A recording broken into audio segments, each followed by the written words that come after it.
Hello বন্ধুরা, আজকে আমি পোনা মাছ দিয়ে মিশ্রিত সবজির একটা ঝোল করব।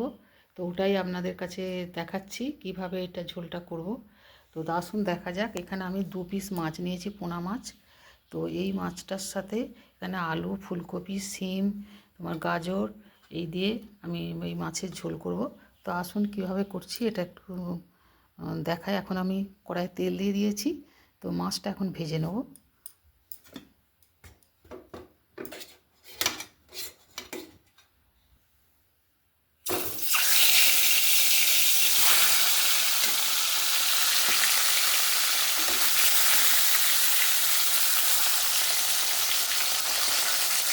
মাছটা আগে ভেজে নেব। এই মাছের ঝোলে একটা ভাজা মশলা দেব, তো সেইটা একটু ভেজে নিচ্ছি।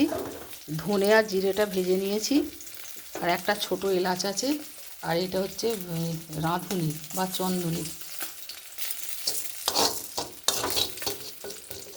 জিরে, ধনে, রাঁধুনি বা চন্দনী আর একটা ছোট এলাচ, এইটা ভেজে নেব ওই ঝোলেতে দেওয়ার জন্য।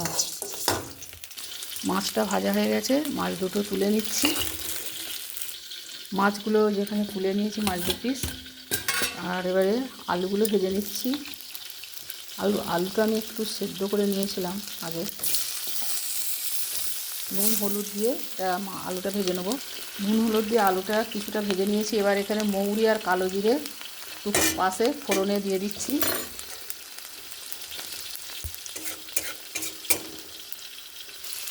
ফোড়নটা হয়ে গেছে।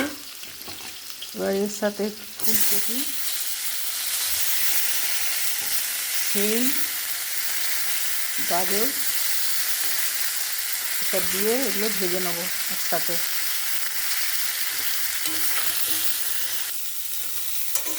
মোটামুটি ভেজে নিয়েছি সবগুলো। এতে একটু হলুদ দিয়ে দেবো,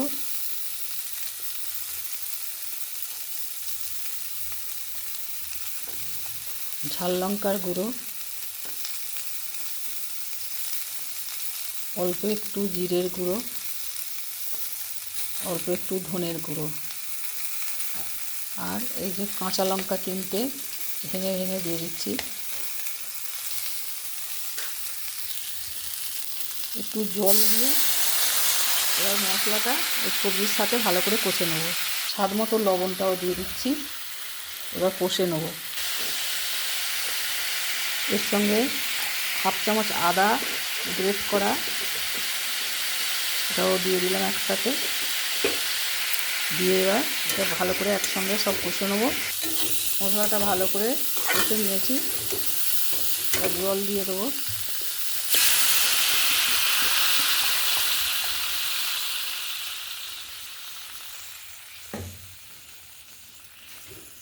এটা ফুটবে, তারপরে তরকারিগুলো সব সেদ্ধ হয়ে এসেছে। এবার এই মাছ ভাজাটা দিয়ে দিচ্ছি।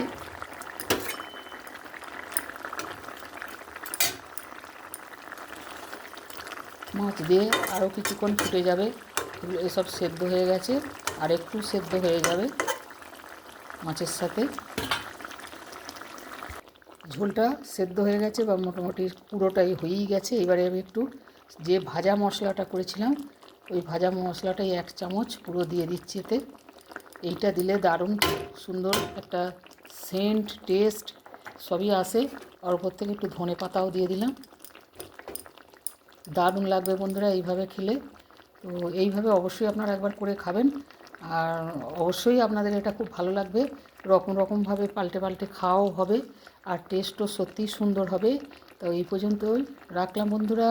কেমন লাগলো আমার এই রান্না অবশ্যই জানাবেন। ভালো লাগলে লাইক, শেয়ার, কমেন্ট করবেন। আজকের মতো রাখছি। জয় মা তারা, জয় গোবিন্দ।